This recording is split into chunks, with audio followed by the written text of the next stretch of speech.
But yeah, I think we need like, operator hotline. Yeah, you got it. There we go. You did Okay, it. great. Yeah. Pilot episode. Here we We go. need this. Yeah, Shana, you got it. Let's talk about what we're doing here. Maybe give some inspiration. Car talk. Let's start there. Yeah. Car talk. I just want us to be Click and Clack the Tappert brothers. Shout out 90s NPR. No, this is a test. This is like, is it a pilot? Is it an experiment? Is it a mini series? I don't know, but you and I wanted a way to uh, record and share Hmm. what we do every day, which is stay in touch with people from the Manual Override Network, Right. because all the challenges that they're facing in their independent work are unique to them, but also deeply universal. Yes. And stuff that we have gone through ourselves. And so sometimes it's just like one little conversation that helps change what someone does for the next week. And so maybe we can inspire that here. So, Yeah. So, what we're going to do today, we've got a bunch of questions from people who are building portfolio careers, independent portfolio careers. I think all three of these people today, they come from the tech world mhm. and are building their next chapter. Yeah. Yeah. Way we're thinking of this working is taking questions from people in our network through video submissions or call ins when we get that set up, all the questions that are out there, big or small. And so we've got three video, I think, questions to start with today. Elaine We've first. got Elaine. Yeah. All Okay. right. Let's listen. My first client gave me my start. I was early in launching my practice and needed a win, and I took the engagement at a rate I knew was below where I wanted to be. It's now 6 months later, two contract extensions in, and the rate remains slightly lower than what my target is. The relationship is good, the work has been good, but I'm carrying a legacy rate and I don't know how to get out from under without blowing up something that is working well. My question: how do you renegotiate with a client who gave you your first shot? Is there a right time, a right way to frame it, or do you just let it ride out until the engagement naturally comes to an end? Elaine. Yes. To me, the most important context around the situation is that this is her first client. That's true. First Yeah. client who gave her start. She got the momentum from working for herself. She got to kick off this chapter in her career. Um, and in what is a tale as old as time, for especially doing fractional work or consulting work and working for yourself, is that you undercharge your first client. Um, that's the resounding Drastically. Yeah. drastically. Yeah. Yeah, like Harry, what was your first client paying you compared to how much you charge now? Like what exponent difference? Uh, yeah, I'd say like that was at a rate that was like I knew I wasn't going to be making what I was full time, and the equivalent now is I'm making more than I was full time. So it has sort of bottoms out at the beginning, get the experience, built the network, and you kind of grow from there. Obviously, things are a little bit different, but yeah, I think this is a very we may have started with like the number one question for of the series of everyone up for their mind Yeah, who which are is getting into this. So how my prices are too low. I've gotten into this. I've realized I've undercharged. I haven't yeah, accounted for my expenses and my time and my expertise and the value I bring to an organization. And how do yeah, I, now that I realized it, what do I do? yeah.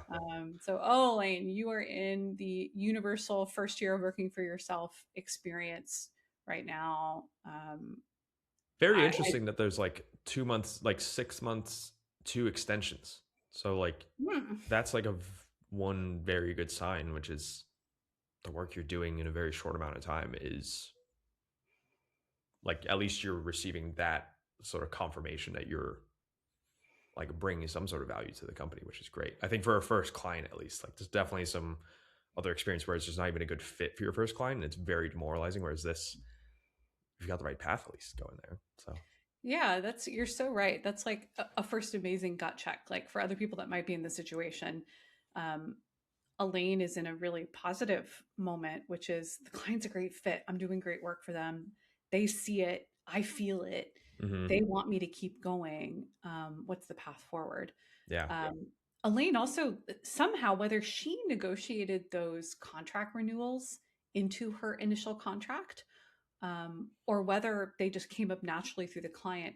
That's a really unique position and a smart thing that, let's assume, she chose to do, which is when she first signed with them, she didn't just say, here's a contract, it's on an ongoing basis, there's no check-in point, there's no renewal period.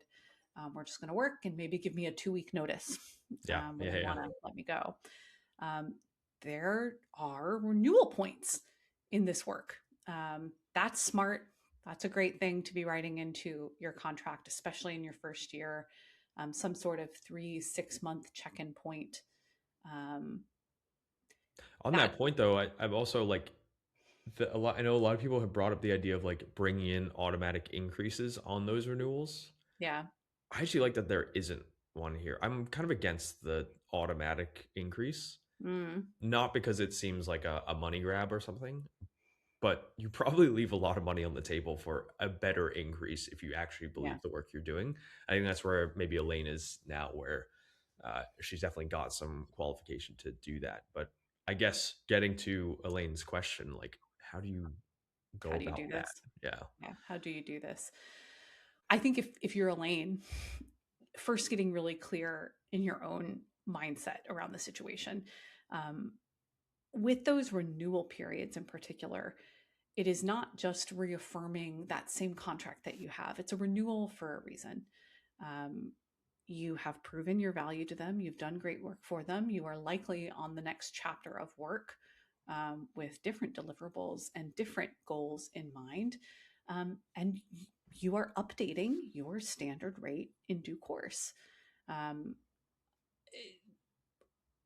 To me, there's not a cleaner situation to be in than having these natural renewal conversations to lean into around your rate increase.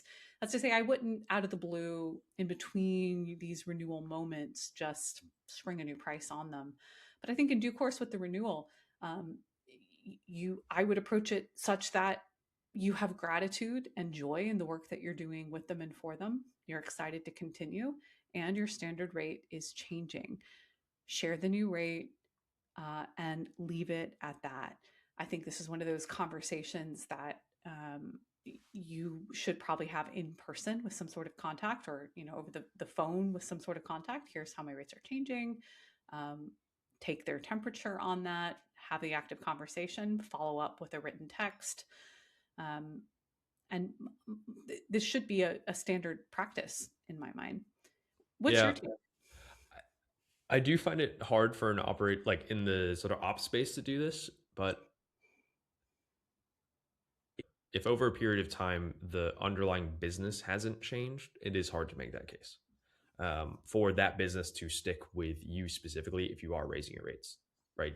In my opinion, like I feel like it's a much easier conversation if you look back over the 6 months and you see with Elaine, I think she's in the HR space. So is there new responsibility that's happening, or change responsibility, or does the founder or business owner now have increased, like see more value in someone like Elaine because of that change in the business? Doesn't have to be like your specific change that you made, but like has the environment changed around where you are now more, or in some cases less valuable, where they don't need you anymore? But I feel like that is something to also take account of here, because there's also the like opportunity costs on both sides, right? Like they have an opportunity to work with someone else. Like what's the cost of doing that? Is it worth them not making that jump and paying you more, or having to go and find someone else who can do the exact same work, maybe at lesser rate? But then for yourself too, like this is an interesting practice that like some people I've gotten close with in the space that I work in, which is like AI consulting, where there's like a lot of movement, is what's the opportunity of taking one client over the other. And they charge one client to say, if I'm going to jump ship, or if I'm going to stay with this client, I have to price it in as if, well, what if I took that other opportunity that was priced at this rate? Not necessarily like a bargaining thing, but it's more internal to you of, yes, you've been with them for a while, they value you, but if they're not going to give you the rate, like coming to terms with what your rate would actually be in the actual market, not just like what you think it is worth sometimes. So I think it's nice to say like the price has gone up, but I think there does need to be some like rationality to it, outside of just I think I'm valued more. It's like you do have to kind of make that case, whether it's like your impact directly, the environment that's changed, or the market opportunity elsewhere. And I think if you can ground it, the conversation in either of those three buckets, it kind of helps that conversation be a little bit more like of a business decision rather than like an emotional one that you're maybe feeling it is. And like for all of us that are in this situation, all of these pricing conversations become easier when you have a pipeline of future opportunities. Yeah. I think that's the hardest part around this, because you hear the fear in Elaine's voice, like, oh, what if I ask for more money and they say no, and then I'm just out and I'm out a client, and oh my God, what do I do? I don't want that outcome. But that peace of mind about those other opportunities you're referring to is really important. Yeah. So, Elaine, I think our advice to you is, one, think really clearly about what's changed inside the business, what's changed about those deliverables, get ready to make your case. And then two, make peace through your pipeline. that's really where you're going to have the comfort that over time you can go out and find that next client, that if this one will not convert, will not raise prices with you, you're ready to move forward and still take care of yourself and the health of your business and your income. All right, so Elaine's got a follow-up question for us, and I think while we're on the Elaine track, let's listen to Elaine's next question here. Let's do it. I've been building my HR fractional practice for a couple months now. I know I have to be visible. I know I need to put myself out there, but every time I sit down to write a LinkedIn post or a cold outreach message, it just feels like I'm performing. It's not anything that comes natural. And I know I would rather do the work than talk about the work. I have 20 years of experience, companies that I've fixed, messes that I've cleaned up, results I can actually point to. But my instinct is to keep my head down and trust that work will find me. So my question is, how do you build pipeline when self-promotion just doesn't come naturally? What's the hike that you talk about? Hiking Cringe Mountain. Yeah. Climbing Cringe Mountain. Yeah, that was going one way and we went another way. Yeah. That's right. It's Cringe Mountain. Yeah. Elaine has bought her hiking shoes. Yeah. She has signed up for the All Trails Pro. Yeah, All Trails Pro. And she has started that trek up Cringe Mountain and gone like, yeah, I don't love this. What do I do? Man, if this is not just something that I hear all the time from people, and I feel myself.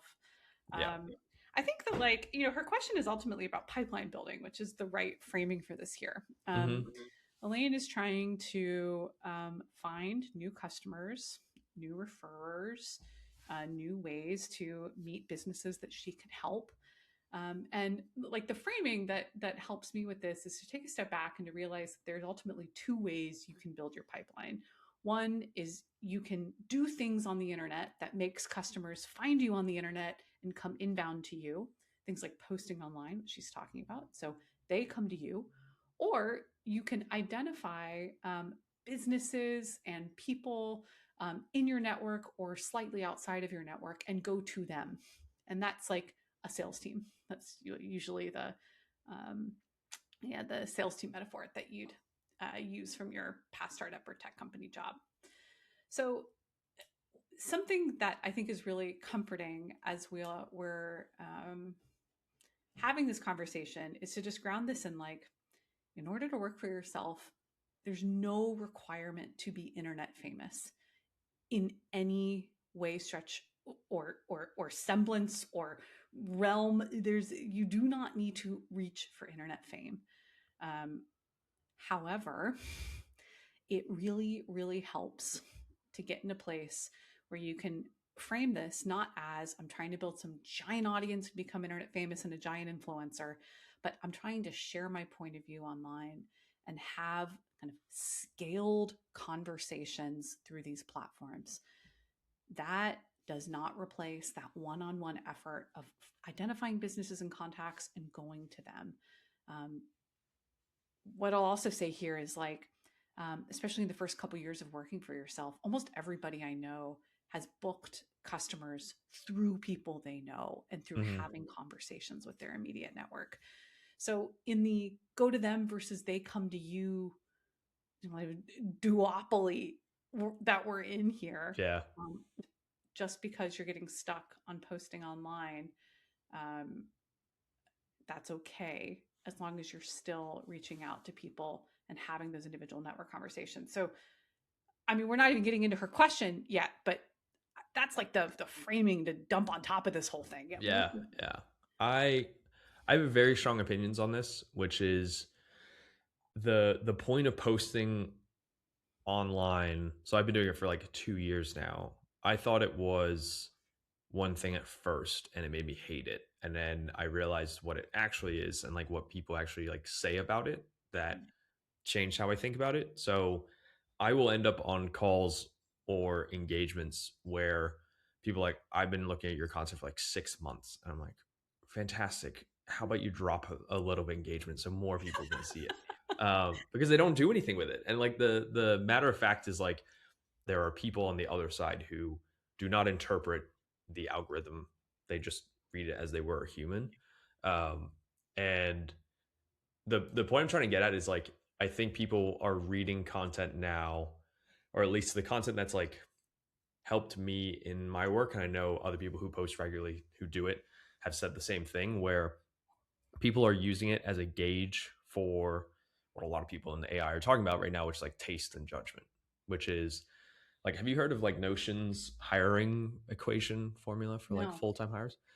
Um, I might butcher like the actual math behind it, but it's like the three variables are capability, agency, and taste. So Mm. capability meaning, do you have the experience to actually do the job I'm asking for? Like Elaine saying 20 years of experience, like you got the capability. Great. Um, do you have agency, which is like, are you going to go above and beyond standards to hit the goal that you set out to achieve? That's great. Those are the two things that I think people focus on too much when doing content. It's like separating my experience and my agency, Mm. when in actuality, a lot more people today care about the third component, which is taste, which is just like, honestly, do I just like vibe with you? Like, do you take yourself too seriously or not? Would you fit in with the way that I think? How do you communicate? How do you think? And like that component, I think is the most important part to any content written online, because in my space, I'm not the most technical. I'm on my own. I don't have as much experience as other people do, but people hire me because I just generally get along with them and can get the job done. And I think that's what I focus on my content is like, or what helps people get over the sort of like up cringe mountain onto the trailhead, is just knowing that people are reading content to just kind of get to know you and the way you think and the way you communicate more than what you're actually saying. And I think if you do that, you would find that you differentiate yourself a little bit more, and you'll end up in having the engagement that you actually care about, which is people stalking you online for 6 months because they're like, I'm really obsessed with your content. And it's not about likes and comments and things like that. Mm. Tactically, one of the things that I've looked at to like help with this is LinkedIn's terrible at showing it. But if you are posting on LinkedIn, if you go to the analytics of any post, you can see how many people are saving your post, which is typically way higher on like the actual valuable posts that people put on there. So I think from a content perspective, it's more of like, can I just have someone like it's like a vibe check basically of like, could I get along with this person? Could I actually like have a conversation with this person? More than like what you're actually writing about, in my opinion. And that just makes it feel a lot more interesting to engage with, in my opinion, than trying to come up with some new framework to share and getting in your head about that. So Yeah, you're like you're riffing on something that I think is very true right now, which is like what did you told me this the other day? Like something like 40% of the yeah, posts on LinkedIn right now, is it 40% are AI generated? I mean, like someone goes to Claude or ChatGPT and tries to write a post and then just dumps it in LinkedIn. yeah, 40% of long form posts and 30% of short form posts are flagged as fully AI generated. Oh my It's like, god. And like also hearing that, it's like I'm aware. Yeah. Yes, that tracks. So like um so like for Elaine, like the bar is not outperform some machine content strategy agency that's just like pumping out AI generated stuff. You skim right past that. Everybody knows you skim right past that. What you don't skim past, where the bar really is to Harry's point, like showing up like a real person, such that some lead wants to keep reading it and like having a laugh and learning and having some appreciation, saving your posts to come back to for a later time. It's the bar is not outperform these machines. The bar is show up as a person. The other metaphor I'll lend to you is one I've been playing with recently. Like I get all caught up with like the thought of trying to become some giant audience builder. I Yeah. hate Yeah. that. Yeah. I went back to like 14-year-old Shaina, who all she wanted was like a really cool corner store in her neighborhood where I could like sling some tacos and coffee and like pour some great wine at night. Maybe not 14, pour wine, but Yeah. the like the vibes of a wonderful local business where there's regulars and there's people you engage with and have some sort of Mm. ongoing dialogue with.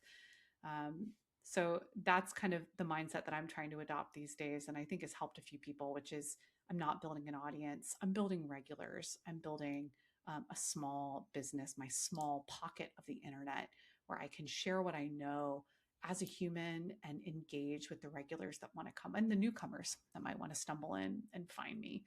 Yeah.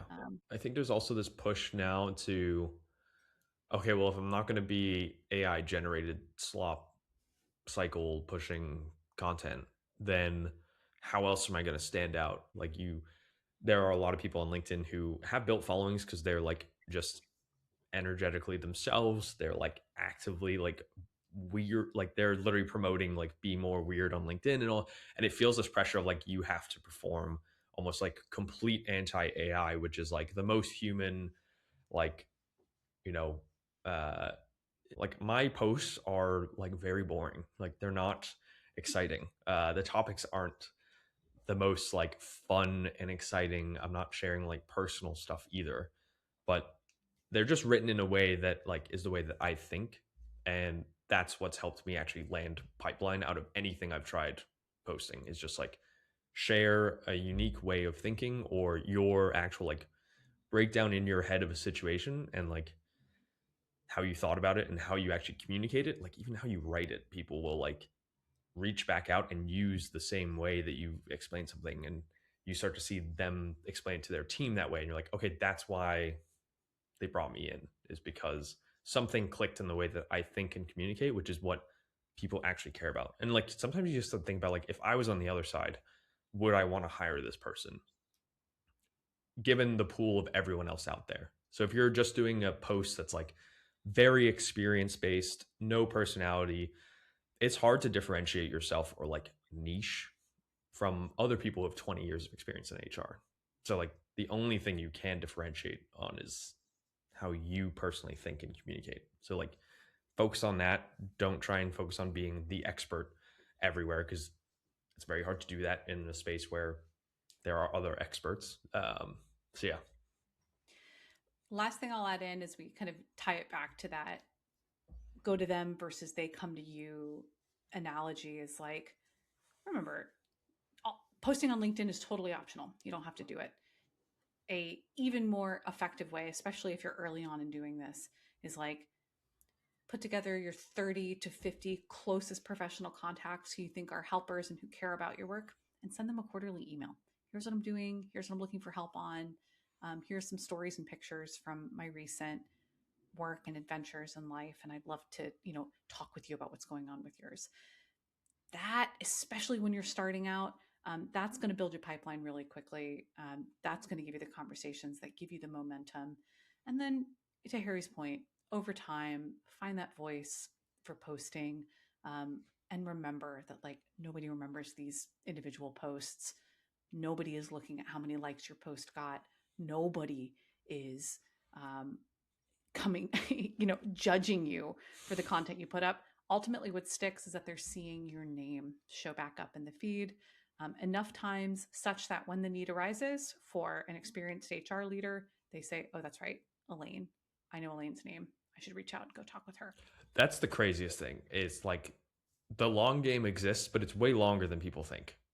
But it does exist. Like the most random conversations and opportunities I've had come from like 8 months later because they bookmark a post from 8 months ago and they're like, now I have this problem. That's right.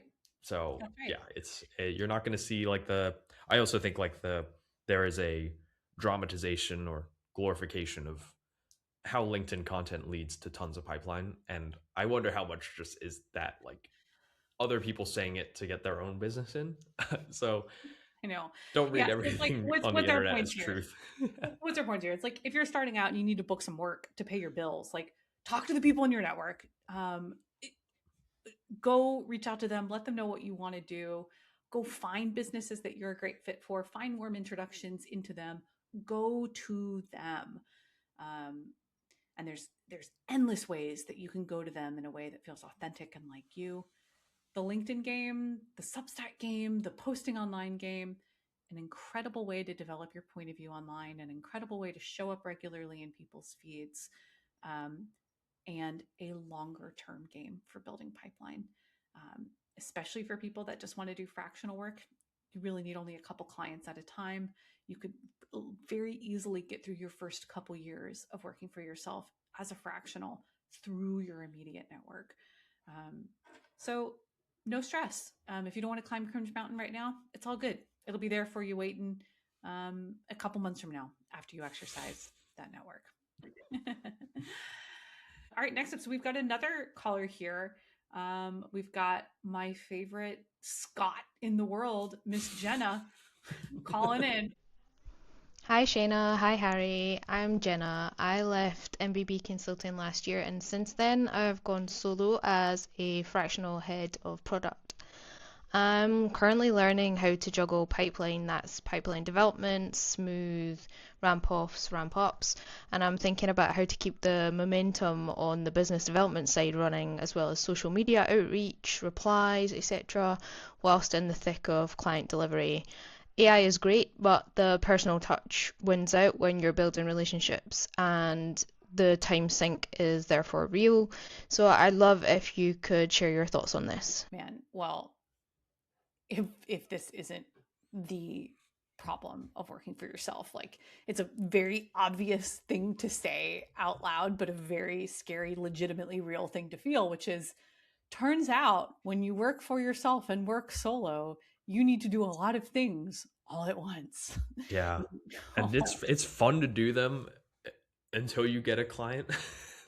Like, oh no, this actually worked. Now I have to keep doing it. Now I have to keep doing both. Exactly right. Yeah. Exactly right. Yeah, and like, what Jen is trying to avoid is the smart thing, which is she's booked some work, but she's already looking forward to when this current work runs out or something happens and it ends early. Um, it's the it's like the chasm that we talk about in manual override that people prepare for and build the system around that separates like someone working as a contractor for a chapter versus someone who's really building a sustainable business, someone who's showing up like an entrepreneur who's building a business around their skills. So Jenna is thinking about that core system for how to do both, and make it sustainable for herself. So hats off to Jenna for for getting this going. Yeah. I do think there is a bit of it's similar to the trap that we also talk in manual override, which is like everyone gets very obsessed with the idea of a website and the LLC setup and all of that stuff. And the natural thing that is, I'm going to treat business development very similar to what I know, which in our tech space is very much like the B2B SaaS sales process. And it's like a system and it's got all these quirks to it. And you got to have this whole system built out. I feel like it almost over engineers what you need to do on a regular basis. I think something that happens in the fractional space that doesn't in those traditional sales worlds is like one thing I learned from someone else in my space that I respect highly, and he's built a business purely on like word of mouth, like scaling that way, like very little outbound or traditional BD in that sense. And it's just about I deliver great work for my clients and I set up a way for them to tell others about me. And it works that way to kind of engage in that way. And I feel like that is an underrated measure of BD, and even just like the small little habits you can make go to BD. So I think to start, I think some people overwhelm themselves with what they could be doing BD wise when it is maybe a little bit simpler. Would love to hear like your thoughts on. Yeah, it's very, very hard to be online and Yeah. tell yourself a story about this incredible brand that you see other people building, or this kind of system for content creation and delivery or business development that you see others showing up with online and doing. When in reality, to your point,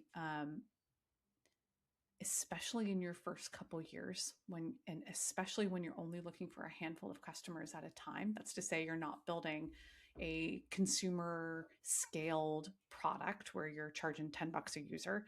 No, you're charging many thousands of dollars a customer per month, and you don't need that many of them to meet your financial goals. Simple things work, things like a quarterly email to the people in your network. Like when I first started Hello Generalist, my first, I think 10, 15 customers came from an email that I wrote to my professional friends, people who have been former managers and the founder of the startup that I worked for a long time, and my work friends who were smart and well connected. Um, Initially, when I started the business, I would send this email every other week with stories and some pictures and some anecdotes and some asks and some updates. And then over time, I've grown to send it quarterly. Um, if you've worked in a venture backed startup before, this looks a lot like an investor update that you'd send to your venture capital or angel investors that have put money into your business. But if you're Jenna and just trying to stay in touch with the people in your pipeline or that you're meeting out there, this is a really low effort thing to do every other month, once a quarter.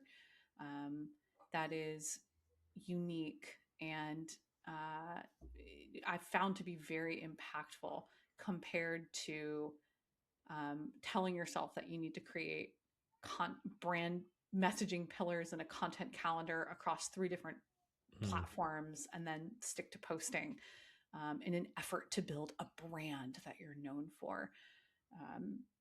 No, like in moments like this where you're busy with client delivery, small, simple, very personal touches like an investor update email, like asking your clients who else you should meet or giving them ways to refer you to other people like them. Um, we found that to really be the sustainable thing. Yeah. Um, I think yeah. also breaking it down into like the simplest thing you can do in 30 minutes a day. Right? Like even if you are a fractional client, like I think I don't know what other people's like ideal setup is, but in terms of like, and Jenna might hate me using this word of utilization because it strikes fear and agony in all former consultants before, but it's like, what is your ideal level of utilization for client delivery? And then what amount of time are you actually spending, like dedicating to BD? Because if your client delivery is so much that it's like 80 to 90% of your time, then yeah, there may be a case where like what you're building is right now you are on a contract rather than building the business. And you may just literally not have the space to like take on that BD work.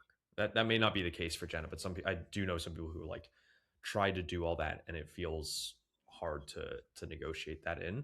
But if you can like dedicate some time, even like 15 minutes a day to do at least one action that if you accumulated over the course of a week or 2 weeks that you would say, wow, I didn't know I sent 60 emails to people in my network, or reached out to people on LinkedIn I think might be interested to even just like have a conversation or me learn about the problems they're having just so I can use that.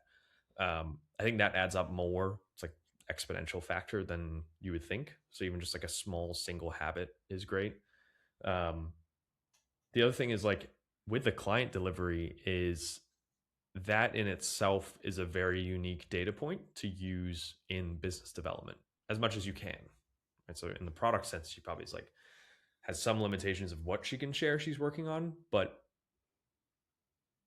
going back to sort of like the notion equation of like taste, capability, and like agency is sometimes when you can showcase the work that you're actually doing for others and build a bit more trust in what you're doing, whether it's like through content or through how you're connecting with someone or what you're saying in those emails back to people. If you can connect it back to like actual client delivered results, sometimes that has a real stronghold on there. So if you can actually use that client delivery to help feed in the BD efforts, it's like you're not starting from scratch on BD, or it's not completely disconnected. Like find some sort of like avenue to take what you're doing every week and just fold that into something else that helps on the BD front. Whether it's like just connecting back with old colleagues or strangers as well. Really well said. And like I'll circle back to a point that you were. I know. Sorry. What's another way to say that? I want to revisit a point you made earlier. So it's all bad. You were implicitly talking. We gotta have about a buzzer for like buzzwords. And it's like, you were like implicitly talking about like your utilization point. Yeah. And what that made me think about was like, oh, that's an interesting checkpoint from a business planning and pricing perspective. So as you're getting into this, like an activity that you and I encourage people to do is that, what's your goal income, and how many hours a week you want to work. And within that many hours a week that you want to work, you're saving time for administrative work, for business development work. And then accordingly, the time that's left over in there for utilization is priced accordingly. You're not cutting yourself short by like not paying yourself for this type of work. So I wonder too if this is a good moment for Jenna to check in on pricing and to say like, "Ooh, I want to preserve time to show up online or have this BD work. Did I overbook myself and underprice myself? Is there something I can do with that planning to as I take on the next customer?" Yeah. Shall we move on? Yeah. All right. So next up, we've got my name rhyming twin, Miss Zaina, who I always refer to as Pocket Zaina. I have to say, Zaina made she made the coolest AI app called Pocket Zaina, where you get Zaina in your pocket. So I can't help but call her Pocket Zaina. But with that, we've got two questions from Zaina. So let's cue them up here. Hi, Shaina and Harry. I'm Zaina. I spent the last decade running customer-facing organizations at B2SMB and creator economy companies, everywhere between sales through onboarding and customer success in those organizations. I left my last full-time role earlier this year, and I'm building independently. Fractional work as a customer revenue leader. I've built a newsletter for people figuring out what comes next in their career, and I have a few productized program ideas up my sleeve. I'm about 3 months in, and here is what I'm dealing with. So my question for you is, I gave myself a deadline to choose. Go full-time fractional or go back to a full-time role. Maybe one that's different to what I've done before, but more aligned with what I've learned from all the tinkering and building I'm doing this summer. And I'd ideally like to have that answer by the end of the summer. The problem is I'm running both tracks at once. I'm in 2 active full-time processes for full-time roles, while I'm also trying to build up my fractional pipeline. And I know you guys know this. The energy is completely different. The full-time track is responsive. It's often quick. There's a very well-known process behind it, and I'm in it. And the fractional track is very self-directed, which means I'm finding that I drop it when other things come bubbling up. So my ultimate question is, how do I keep momentum on the thing I'm building while there are other loud things happening in the background? Yeah. Okay. So Zaina's sounds like she's got the dual track she's talking about is the balance between the W-2 potential, but also the potential for what she's building on the side. And I know us, we worked with Shaina, or now that you said that her name rhymes with yours, now I'm just No. using Pocket Zaina. She's definitely experimenting with a lot of really cool ideas and thoughts there, but wants to ensure that she's got a business going, or at least like income coming through the door. And I think a lot of people in their like first, year or so kind of feel this pressure of like, is this actually working? Do I have the timeline for it? First thing is, I think she's done a great job of like setting a timeline for herself. Like I so relate to that. Like when I was first starting this, my timeline was just a budget, meaning I gave myself a budget, a number from my savings account that I agreed to with my partner that I would spend in order to explore this and figure this out. And loosely, like I know how much money that I spend every month. I know how much my bills were. I know generally what I spend out in the world. So the budget did have a loose timeline, but it was an interesting exercise because as a household, my partner and I knew that me working for myself would have a lot of cool benefits in our life, which many years later, that's proven out. So we were able to take a really like a mathematical approach to it and say like, what's this exploration worth to us as a family? How much are we willing to risk? How much are we willing to budget as a household to try this out?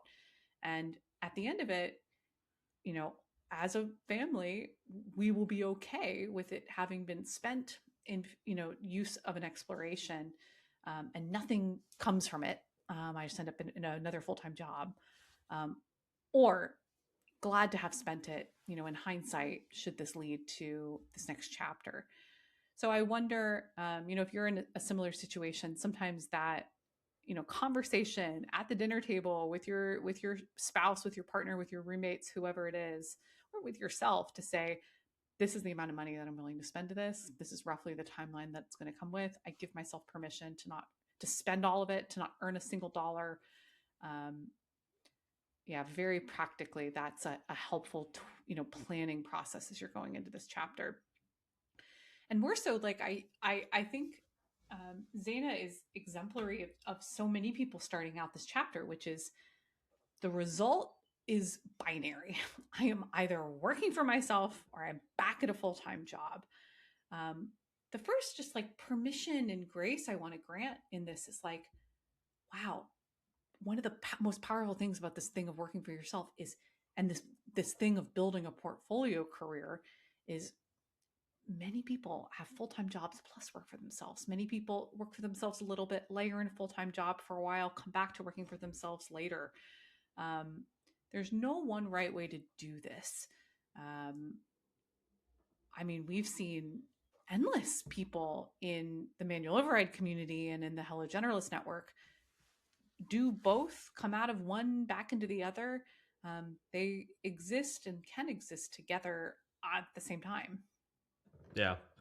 I do think there's a moment where it is sort of like a gut check of, I like to think if you're applying for full-time jobs, obviously you kind of made the decision to leave your last one for a reason, whether it was something off about that one or the opportunity you saw ahead. So if you are going into a full-time job, which I've like dabbled in the idea of like, what would be the criteria for me to do that? And you lay that out, and then you think about like, if I had the two ideal contracts from either side, which one would I sign first? Like the ideal W-2 or the couple fractional or service like engagements that, I'm now exploring now. And it's kind of like, do I have whichever one I would take, right? If I took the one side over the other, then it's like, does that actually fit the timeline? Do I actually have the reasonable logistics to align with the gut feeling that I have? If so, then it's like, that's kind of where the scarce attention can go to, if you have a path to develop that out. So I think it just goes down to like, it's worth investing in a W-2 would you actually put pen to paper on there? If that's not like 100% yes gut feel, then that's where I would probably then start to think about where I put my energy.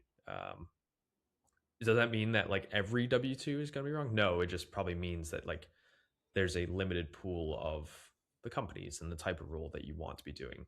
So I think the more real you can make it upfront, even in like hypothetical situations, is better. Like realistically, what it would it mean to take this W-2? Does that mean I'm completely sacrificing everything, or would I still be able to, you know, she mentioned newsletter she's doing, would she have time to still do newsletter to like help other people out? And maybe that, as you said, like ebbs and flows back into something later on down the line.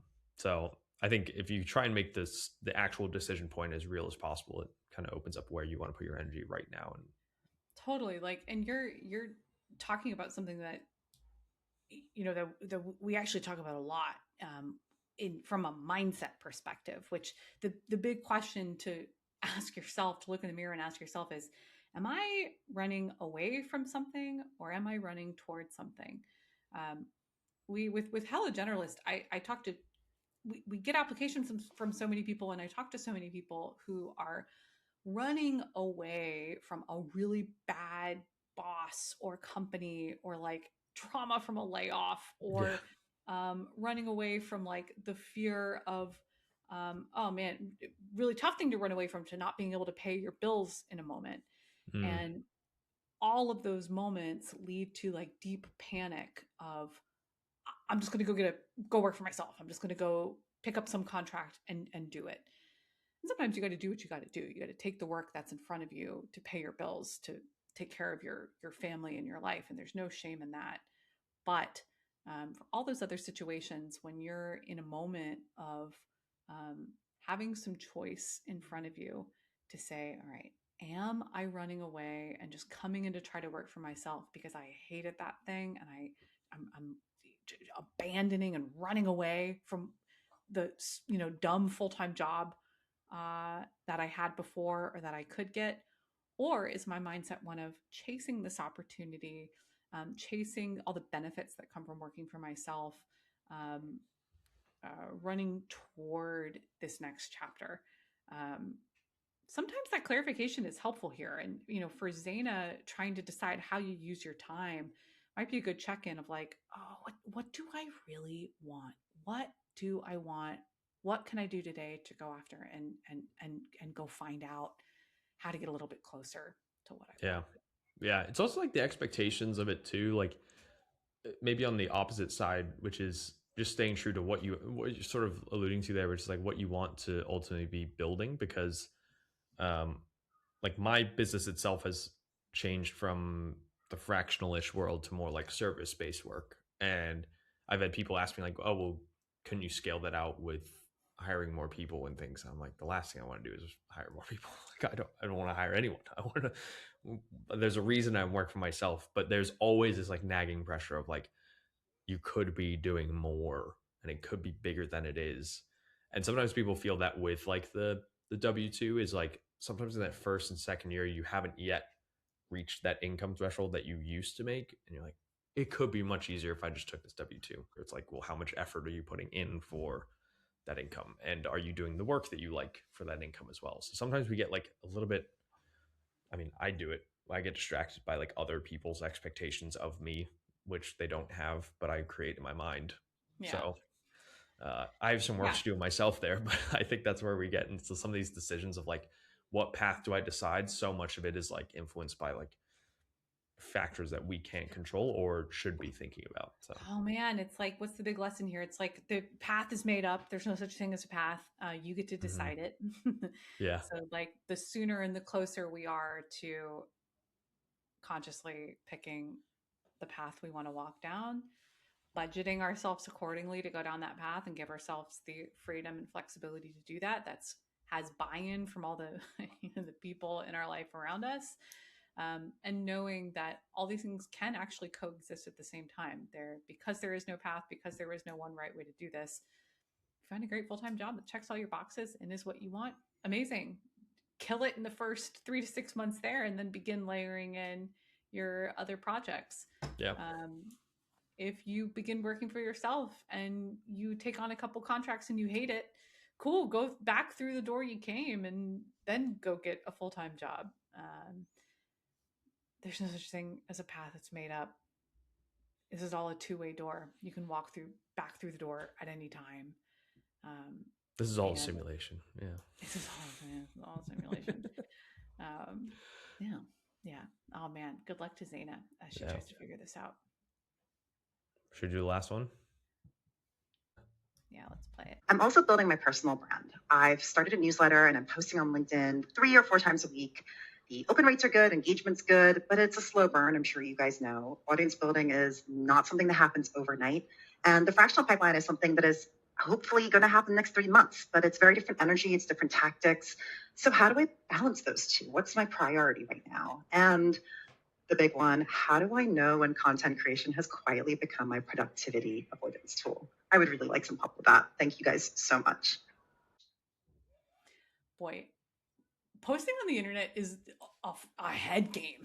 Yeah. I mean, you and I freak out all the time. Like, Yeah. we've already heard from several callers here that like they're freaking out. How do I make this work? How do I do this? How do I? Is everybody judging me and thinking I'm dumb? Is everybody looking at me and everything I post? It's so hard. It's so hard. So I just, man, I think especially for fellow smart people who can think about what a really good system looks like or can imagine what a great scaled system and a great scaled brand approach looks like. My fellow strategists, like said with derision, Yeah. it's, we really want the system to plug into. And if you're like me, and I bet Harry, you and I have talked about this, but I guarantee you're this way too. Like, boy, do I want to waste some time defining my brand pillars. And boy, do I want to waste some time like getting Claude to build a calendar and then have the system that automatically does the thing and sends me the thing so I can write it and hit post. Yeah. I think the like a fact, a data point to ground this in, like as of 2026, I have like 6,000 LinkedIn followers, which is nothing compared to so many of like the big business builders on these websites. And yet, when I had less than half of that, I already was working for myself successfully, posting maybe once a week, building that slowly over time, um, and complementing that with all these other activities that are off the apps to try to build pipeline from going and reaching out to people in my network and building business through them that way. So Zaina's right to think about posting online as like procrastination in a really nice outfit. Yeah. It's a head game. It's a total procrastination trap. And she's right to bring awareness to it. Yeah. There's the question that she had that was really interesting was like, how do I know if it is a cover up or procrastination cover like up? how do I know? How can I like catch myself with this? Yeah, it happens with like any, like, yeah, you could be making a website and you're like, well, I get no visitors. It's like, great. Well, then you don't need to worry about your hex colors of your logo and things like that. There is like one little thing that I've done to help with this is on my iPhone settings. You can have like different focus modes. Mm-hmm. So I have a work one. And when that appears, there's always a quote that comes up like that I've screenshotted. And it says, if someone watched you for a week, would they believe you're serious about your goals? Would they see discipline, effort, and consistency, or would they see distractions, procrastination, wasted time? You don't have to tell people what you want. How you spend your day already does. And it's like the most like cold plunge, like life maxing influencer thing to have a quote like that. And it pisses me off to look at it every day because I'm like, God, I just want to take a break. But I keep it there because like every time I'm doing something and like something comes up, I see it and I'm like, what I'm doing right now is not doing what I need, which is pipeline. How do I do that? Like, or like, can I make a case for what I'm doing to do that? And is it strong enough? But like, I have to kind of reason with myself.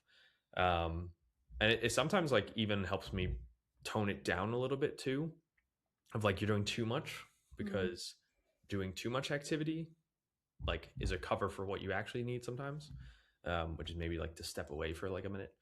But I think it's just something to say about like any activity that you're doing, whether it's like content or internal ops or even like working with a client that's not paying you enough is like taking a realistic look and be like, if you set your goals, is actually aligned with what you're trying to do, and if not, and like throw it out.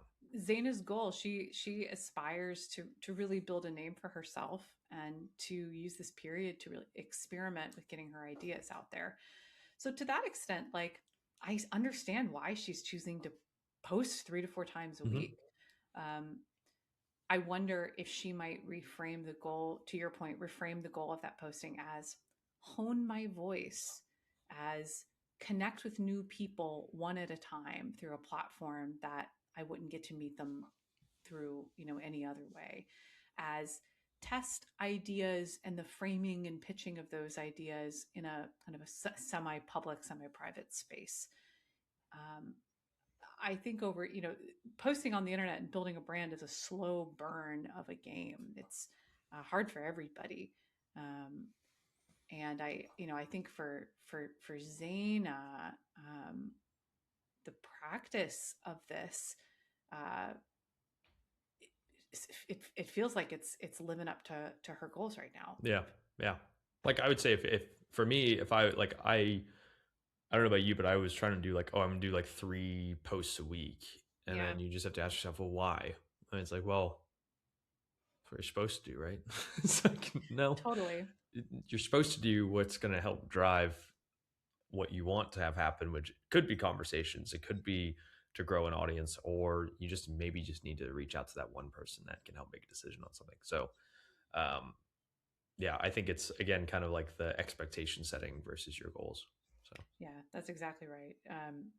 So it's like, what's Zaina to do? Zaina's to get really clear on what she wants from this chapter, just like, and what posting online is going to do for her. Is it have new conversations with interesting people? Is it build long-term pipeline through those relationships? Is it hone her voice and her way of writing, which may be a new skill? I think that clarity on her goal is really what's going to drive making this sustainable, not making this feel like such a slog. Yeah. But also, it is just a slog. So it is a slog. Here we go. We're climbing that mountain again. I didn't think I'd bring this up, and I probably will. I think it's got to be on my mission now to do it. Just make an OKR out of it.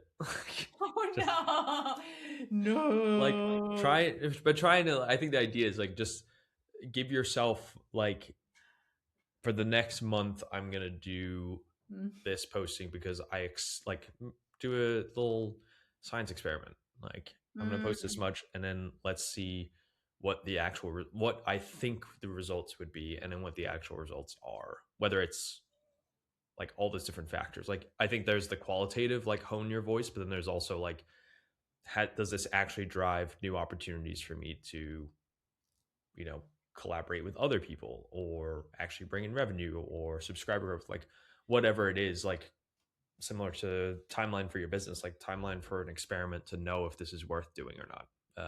So well said. Like in Manual Override, we talk about the concept of growth experiments, and like there's the experiment itself, but there's also the clarity of what the experiment is and what you want from it by what time. And I like, that's what you're advocating for here. Is like, hey, Zaina, like maybe don't sign up for posting 3 to 4 times a week into perpetuity. Take a step back. What do you want from it? By when? And can you sprint through that experiment to see what results you get? Yeah. 3 posts a week over 4 weeks, 12 posts. That's a lot more manageable than building a habit of 3 posts a week. So forevermore. Yeah, totally. Till the end of time. Oh man. Well, Harry, I think is that Operator Hotline pilot experiment 1? Is that done? That was my director's thing, by the way. Yeah, we're done. We're done. Cool. Maybe see you all never again. Maybe see you all next time. Yeah. All right. With that, this has been fun. I had a good time. Hopefully this was helpful to people. Yeah. Everyone else, call in, send us questions. We'll get to them. Yeah. Shaina at hellogeneralist.com, Harry at hellogeneralist.com. And if we keep this going, maybe we'll do something cool and like put a phone number on the screen here Oh, for you yes. to call into, and leave us your questions. And if you're in the Hello Generalist Slack community, just Slack us there. Yeah, just Slack us. Okay, cool. All right. See you later, everyone. Peace.